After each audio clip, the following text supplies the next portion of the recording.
Combien ça coûte d'être auto-entrepreneur en 2025? C'est justement la question à laquelle je vais répondre aujourd'hui, parce que généralement on parle beaucoup de l'imposition, des charges sociales, etc. en micro-entreprise, mais on parle très peu de toutes les petites dépenses qui s'accumulent et que tu vas devoir payer forcément au quotidien. Donc c'est pour ça que dans cette vidéo, je te fais un récap complet de tout ce qui t'attend en termes de dépenses si tu es indépendant en micro-entreprise. C'est parti! Et on commence tout de suite par une bonne nouvelle, c'est tout simplement que la création de ta micro-entreprise, également la fermeture d'ailleurs si tu souhaites la clôturer plus tard, sont totalement gratuites, donc elles te coûtent littéralement 0 € et te prennent en général une demi-heure à tout casser si tu le fais directement sur le site de l'ITA, donc guichet unique. Donc ça c'est quand même une bonne nouvelle, au moins tu n'as pas de pression de te dire que tu as déjà investi de l'argent, que du coup tu es obligé d'avoir un résultat, etc. Tu peux commencer doucement et juste tester l'activité avant de revenir en arrière si besoin. Donc évidemment, je te conseille de le faire tout seul, mais si tu souhaites vraiment ne pas faire de bêtises et déclarer tes statuts de la façon la plus propre possible, tu peux également déléguer ça à une société comme Legal Place, par exemple, qui te le fait pour une cinquantaine d'euros. Donc voilà, des fois, ça vaut le coup, effectivement, d'assurer un peu le coup et de jouer la sécurité. Mais au moins, voilà, tu sais que tout ça, c'est gratuit et il n'y a pas de pression derrière. Et ensuite, si on se parle d'imposition, donc là, bien sûr, je préfère poser les bases. Ce n'est pas une dépense, mais c'est forcément quelque chose où tu n'y échapperas pas, bien sûr. Donc la bonne nouvelle, c'est que c'est uniquement dépendant de ton résultat et donc de ton chiffre d'affaires. Donc ça, c'est une pression en moins si tu sais que du coup, tu n'as pas de chiffre d'affaires, tu n'es pas imposé. Voilà, c'est quand même une pression du résultat un peu plus faible dans ces cas-là.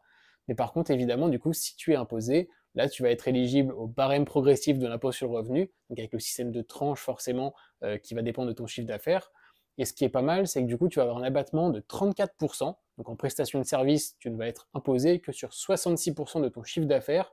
Et ça, c'est tout simplement pour compenser tes différentes charges, tes dépenses professionnelles, etc. Donc voilà, ils considèrent que forcément, il y a une partie de ton chiffre d'affaires qui est allouée à ton activité, et donc ils t'imposent que sur 66%. Donc ça, c'est déjà une bonne chose à prendre. Et sinon, tu peux aussi regarder si tu es éligible au versement libératoire, parce que ça, c'est donc une très belle aide de l'État. J'ai fait une vidéo dédiée à ce sujet, donc je te la mets en description directement. Je te conseille de te renseigner sur à la fois les conditions et les avantages que ça offre, parce que ça vaut quand même vraiment le coup, parce que tu peux tout simplement être capé à 2% d'impôt sur le revenu sur les premières années.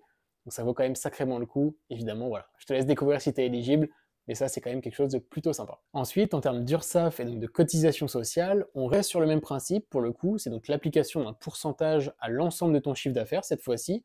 Donc en prestation de service, on est sur 24,6%. Donc c'est tout récent, hein, ça vient d'augmenter et ça continuera à augmenter en 2026 à 26,1%. Donc c'est déjà prévu, donc voilà, il faut faire avec, forcément, tu n'y échapperas pas. Et crois-moi, ça reste toujours très bénéfique, hein. Moi qui ai fait micro puis société, j'étais quand même bien content d'être en micro. Donc voilà, il faut passer par là évidemment. Il y a tout de même une petite aide de l'État qui peut t'aider à réduire justement ses cotisations sur la première année. C'est ce qu'on appelle l'ACRE. Et donc pareil, il y a encore pas mal de conditions, mais ça vaut vraiment le coup parce que ça permet de diviser par deux les cotisations sur les 4 premiers trimestres. Donc voilà, je te conseille de te renseigner. Pareil, j'ai fait une vidéo dédiée sur le sujet, donc je te conseille d'aller la voir directement après la vidéo. Mais au moins, tu auras toutes les infos là-dessus et ce serait quand même dommage de passer à côté. Ensuite, dans la catégorie petite surprise dont on ne te dit pas tout au démarrage, mais où forcément tout le monde y passe en micro-entreprise, c'est la CFE, donc la cotisation foncière des entreprises, qui est une taxe du coup nationale, mais qui va se baser du coup sur la ville où est domiciliée ton entreprise. Donc les montants vont être très variables, c'est de l'ordre de quelques centaines d'euros en général par an, mais ça pour le coup voilà, on en parle très peu et en général c'est la mauvaise surprise quand ça arrive. Bon, l'avantage c'est que ta première année d'activité va être exonérée justement de cette CFE, donc il faut juste voilà, mentionner dans un document que c'est ton début d'activité, donc tu n'as pas besoin de la payer, mais par contre forcément les années d'après tu vas être obligé d'y passer. Donc c'est quelques centaines d'euros qui là pour le coup sont des frais fixes. Je te l'accorde, voilà, c'est le seul moment où tu te dis que effectivement si tu continues ton activité, il y aura cette dépense un peu commune à payer tous les ans. Donc à toi de voir évidemment si ça vaut le coup, si tu as vraiment très peu de revenus. En ce qui concerne la comptabilité maintenant, alors là l'avantage que tu as, c'est que tu peux tout simplement tout faire toi-même en tant que micro-entrepreneur. Tu n'as pas d'obligation justement de comptabilité par un expert comptable ou autre. Donc ça te coûte justement 0 €. Donc ça c'est forcément des dépenses en moins qui sont quand même sympas à considérer. Donc pour le coup, c'est pas si compliqué, hein. Je l'ai fait 4 ans en tant qu'auto-entrepreneur et franchement, à base de quelques minutes, voire quelques heures maximum par mois, c'est largement envisageable.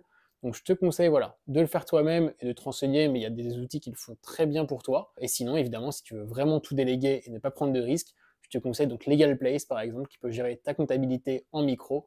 Donc ça, au moins, voilà, tu te dédouanes de tout ça pour une centaine d'euros maximum, tu devrais largement t'y retrouver. Et c'est pareil pour tout ce qui va être compte professionnel, par exemple, parce que là, forcément, voilà, il va te falloir un compte à part. En tout cas, c'est ce que je recommande vivement dès ton début d'activité, c'est d'avoir une banque en ligne, justement, dédiée à ton activité pour ne pas commencer à mélanger tes dépenses pro, perso, etc.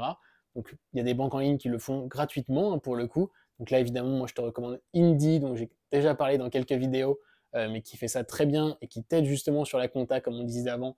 Donc au moins avec eux tu es quand même plutôt bien encadré. Donc ça c'est totalement gratuit. Évidemment je recommande plutôt les banques en ligne que les banques physiques qui vont être des dépenses inutiles, vont pas te laisser toute l'autonomie, etc. que tu souhaites.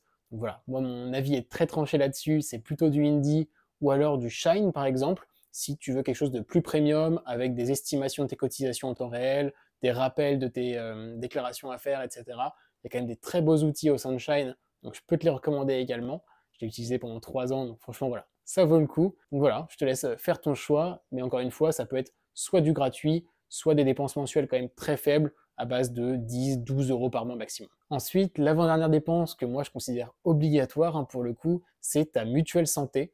Donc là, évidemment, en tant qu'indépendant, du coup, c'est à toi d'être responsable et donc d'en prendre une par toi-même et de la prendre évidemment à ta charge. C'est une dépense quand même conséquente, j'en suis bien conscient, mais il faut absolument en prendre une, ça c'est évident. On est de l'ordre de, en fonction de ton état de santé, de ton âge, etc., entre 50, 100 euros, voire plus par mois, évidemment. Mais franchement, c'est tellement nécessaire parce que pour le coup, évidemment, en tant qu'indépendant, tes revenus sont dépendants du temps de travail que tu as à allouer. Et donc forcément, si tu as un gros pépin de santé ou un souci majeur, c'est un peu de double peine. Du coup, tu auras potentiellement des choses à payer ou des frais médicaux. Et en plus de ça, tu n'auras pas de revenus. Donc là, c'est vraiment trop compliqué. Et je te conseille pas, évidemment, de jouer avec le feu, bien sûr, là-dessus. Donc voilà, je te recommande vraiment de prendre une mutuelle santé. Moi, par exemple, je suis chez Alan depuis 6 ans maintenant. Donc je suis super content de leur service, pour le coup, rien à déclarer, ils sont super actifs sur les remboursements, ils ont une super appli avec pas mal de fonctionnalités, notamment du live chat, de la visio même si tu as besoin d'un médecin en direct et que tu peux pas te déplacer ou autre, c'est quand même super rassurant. Et niveau tarif, c'est vraiment compétitif, en tout cas moi je suis vraiment pas déçu de leur service. Donc pareil, je te mets un petit lien si tu veux en description pour consulter, mais en tout cas prends une mutuelle, c'est vraiment important. Et enfin, le dernier service et donc la dernière dépense que je te recommande vivement en tant qu'indépendant, c'est tout simplement une RC Pro, donc une responsabilité civile professionnelle, qui va tout simplement te couvrir sur l'aspect juridique. Parce que du coup, on en parle assez peu, mais c'est vrai que si tu causes du tort à quelqu'un, donc une entreprise ou un client particulier par exemple, ou si tu as des soucis pour facturer ou surtout te faire payer des factures, donc tout l'aspect contentieux, etc., justement, c'est eux qui vont gérer à ta place. Donc même l'aspect dommages et intérêts, par exemple, s'il y en a, ça peut vite chiffrer quand tu es dans le professionnel, donc autant les laisser gérer et justement ne pas avoir cette pression-là. Donc en général, c'est de l'ordre de 10-15 euros par mois. Donc ça vaut vraiment le coup d'avoir cette sérénité justement à ce prix-là. Donc moi, je te recommande par exemple Horus, chez qui je suis depuis pas mal d'années également. Alors heureusement, j'ai jamais eu besoin de leur service pour le coup, mais ils m'ont l'air d'être assez fiables et c'est un peu voilà le renouveau en termes de digital, etc. Tout a l'air super bien fait. Donc je peux te recommander Horus, pareil avec un petit lien en description si besoin. Et voilà, essaie de t'équiper en conséquence. Et pour finir, évidemment, il faut préciser que tu peux t'équiper de n'importe quel outil supplémentaire, bien sûr, si ça te permet de t'aider dans ton travail et dans ton quotidien. Tu peux par exemple prendre des outils pour ton organisation au quotidien, pour ton marketing, donc avec du CRM ou autre, ou même un chat GPT Premium par exemple à 20 euros par mois, si ça te permet de simplifier tes tâches ou d'aller plus vite dans tes missions, évidemment, je te les recommande. Par contre, le petit désavantage, c'est qu'en micro-entreprise, du coup, tu ne pourras pas déduire ces chiffres-là, et donc ces dépenses-là, de ton chiffre d'affaires pour réduire ton imposition ou tes charges sociales. Donc ça, forcément, voilà, c'est le petit point négatif de la micro, c'est que tu ne peux pas déduire des frais professionnels, mais franchement, si ça t'aide dans ton activité, je te le recommande quand même, bien sûr. Donc voilà pour cette petite vidéo récap, j'espère qu'elle t'a donné toutes les infos qu'il te fallait pour te motiver à te lancer et à passer à l'action en 2025. Évidemment, si tu as la moindre question, n'hésite pas à mettre un petit commentaire, je t'y répondrai avec grand plaisir. Si la vidéo t'a plu, mets-moi un petit like, ça m'aide beaucoup pour le référencement. Évidemment, abonne-toi pour tout savoir de la vie d'indépendant et de la freelance. Et on se dit à bientôt. Ciao!